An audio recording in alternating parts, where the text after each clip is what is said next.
welcome back to Hear God Speak. My name is Sydney Freiberg, and this is my mom, Barb Rice, and we are so excited to be back talking about conflict resolution with your spouse, part 2. So we have a last couple questions that we just want to cover, one of which was, who has to ask forgiveness first? Okay. And again, some of these things core. Yes, I know. And here's the thing. Sometimes I'm going to repeat myself because it's really important. Yes. Okay, you guys. So, I know for some of these things you're going to be like, oh, I think she said that last time. It's okay. Yeah. It's okay. These are things that we have to be repeating. Right. All right. So the first thing is when you think about forgiveness, like who has to do it first? Like, I feel like I'm always doing it first. And, it's okay. I mean, I remember in my early days of marriage, I felt like, wow, like for the first 2 years, I always had to humble myself first. I literally remember sitting on the floor of our apartment, and I had like those glass doors, those sliding glass doors for my closet, and just fuming. I can see myself fuming, just like having this rant with the Lord about my husband, and I'm doing my hair and just angry. Yeah. And like the Lord, then me shutting up and listening. And then God's like, okay, are you ready to humble yourself and ask for forgiveness for your part? And I was like, doggone it. Why do I always have to go first? Like, it always feels like I'm the problem. I know. And God's like, humble yourself and go. So I just remember thinking, why do I always have to be the first one? Yes. But, I love how God balances that, because I felt like the first 2 years of our marriage, I was the one asking for forgiveness. And then the next 2 years, he was the one asking for forgiveness. And so now then it sort of balanced out. Yes. But it comes back to these two questions. Okay. Is this something I can overlook and forgive? Or do I need to address the problem? Okay. And not everything falls under the second. Yes, we can't be addressing the problem all the time, like every little last thing to where we're a nag. And I have to pray for that. I'm like, Lord, just help me let love cover. Yes. Help me see what's the actual problem. It's probably just me being dramatic about something. Yes. So I'm going to give you an example of letting the love cover. Okay. Tell us. So, once we started having kids a couple of years into our marriage. Okay. And once the kids started coming, when they're little, there's lots of little things on the floor that you have to pick up. And you were pregnant for like 5 years straight. Right. I was. We were on I didn't start having kids till my 30s. Right. So we were on the so you're accelerated you have littles program. And you're pregnant. Yes. And you're just like, wow. And I'm trying to do it. Everything. And nobody's helping at home because you guys are all too little. So it's like there's mess. And I'm trying to clean stuff up while I'm pregnant. Ugh. And then I would find my husband's socks next to the couch, because when he would come home from work, he'd take his shoes off. Right. And then he would leave his socks on. And then when he would recline, his feet would get hot and he'd take them off and literally leave them like right by the couch. And so I'm trying to pick up, and then there are these socks. And you're like, you're not even a kid. No, I'm thinking man. You're an adult. Surely you can at least pick up your socks, right? Yes. So we've all been there with something. Yes, it was a major point of contention in my heart. I know that sounds ridiculous, but you know what? Like you said, every man has something that's going to sort of grind our gears. Yes. Okay. And so I just remember I did not handle this well. I will admit I nagged about it. Right. And guess what changed? Nothing. I know. Ugh. Because you know what? I can't change anybody. Right.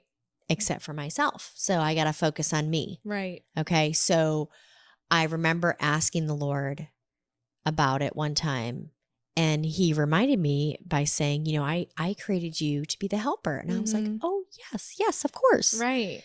And he goes, do you see those socks? I said, yes. He goes, well, he needs help.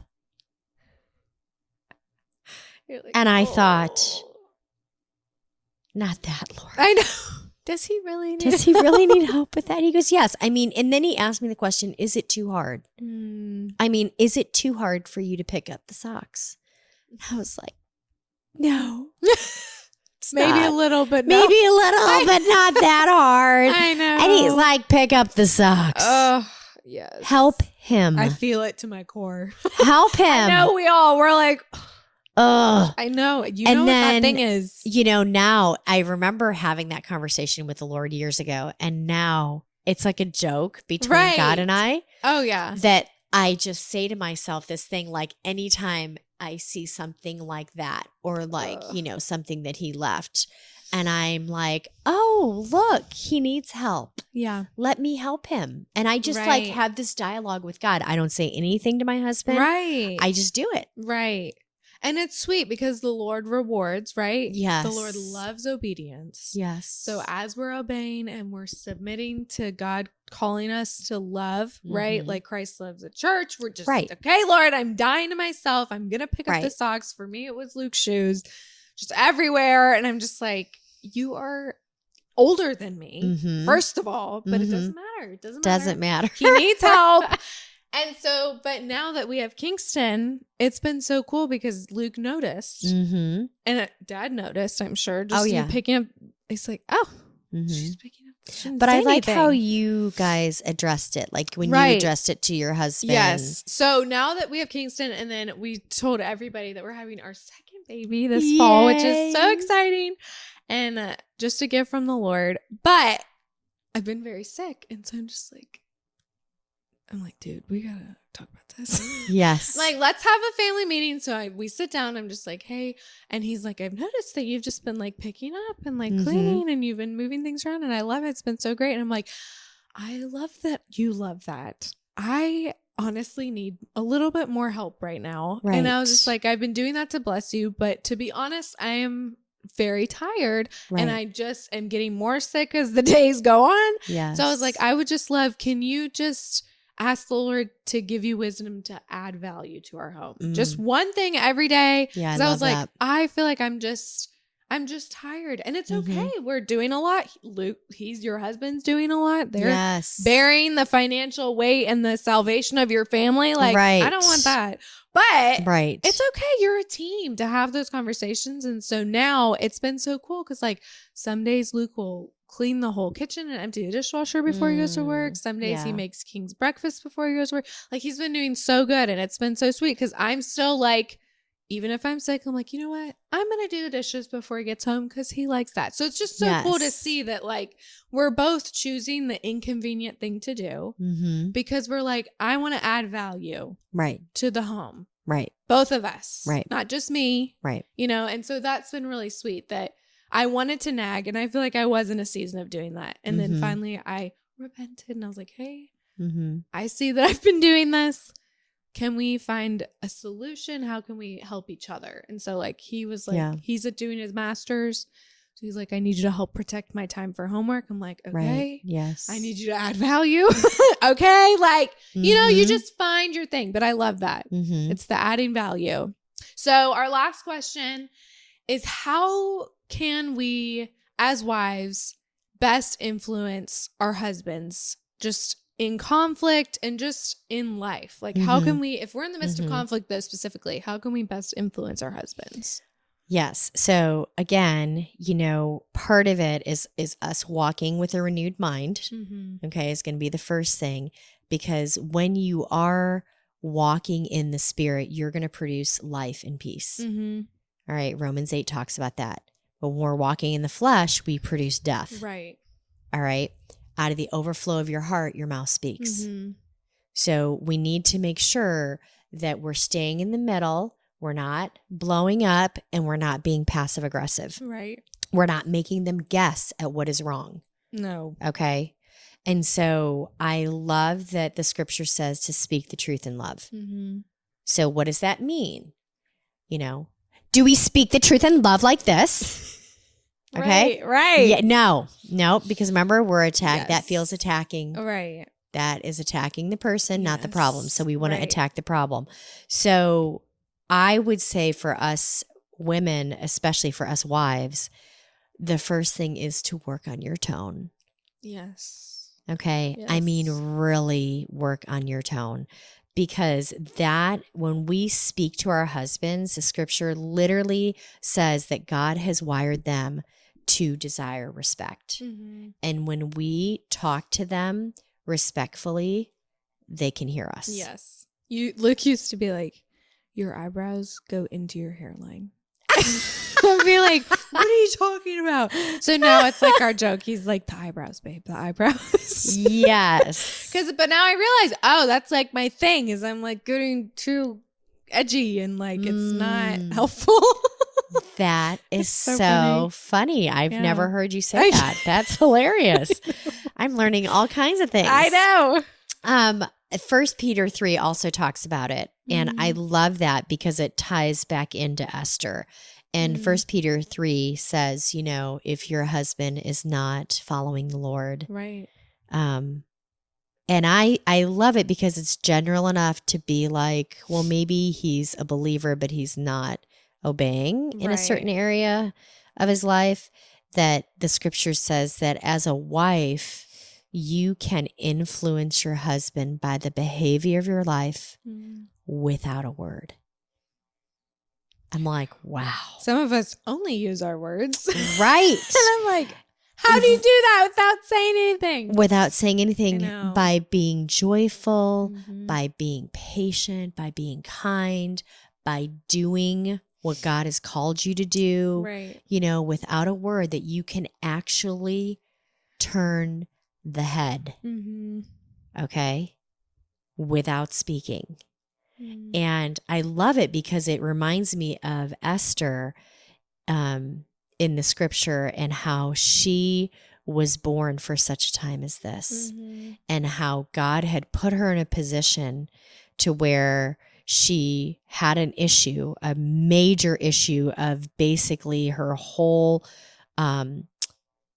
people group being annihilated. Okay. And her husband not knowing that she was actually Jewish. Right. And the enemy coming up against her saying, hey, we need to, you know, annihilate these people, especially her uncle, who was kind of acting in a certain way that irritated one of the head of state. But anyway, all that to say, to make a long story short, is that the first thing Esther did is she fasted and prayed. So I know for a lot of you, I mean, I just want to ask you, have you fasted and prayed for your husband? You know, have you really gone without food for 24 hours? You're going to live. You're going to be okay. Yeah. And it'll bring up. It will. And every time you feel those hunger pains, you pray. And I have done this. Let me tell you, I have done this and it works. But then after fasting and praying, she didn't say anything yet. Guess what you she don't did? just go to your husband. No.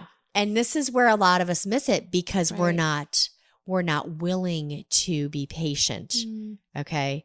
So she ended up feeding him not one, but 2 feasts. Right. And the second one, he was like, girl, what do you want? I'll give you anything you want. Right. What is it that you want from me? I mean, I know. Seriously. Yeah. Seriously, fast, pray, 2 feasts. Yeah. Get what you want. Yeah.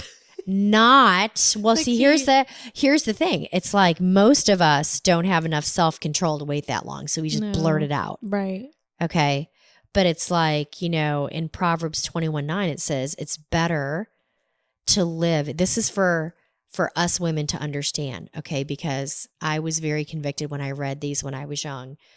And I still get convicted, okay, is that in Proverbs 21:9, it says, better to live on the corner of the roof than share a house with a quarrelsome woman. So it's better for your husband to literally be on the outside of your dwelling in the rain, in the hail, in the freezing sleet, than to be inside with a woman who keeps arguing. It's tough. Yes, okay. And, you know, I just want to encourage you guys that you can pray for your man. All right. You can't change him, but God can. Yeah. All right. So don't be that girl who's inside quarreling all the time. Yeah.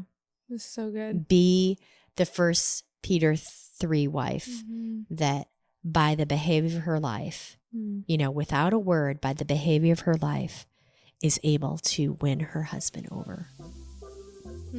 I love it. Well, thank you again for joining us here at Hear God Speak. We can't wait to see you next time.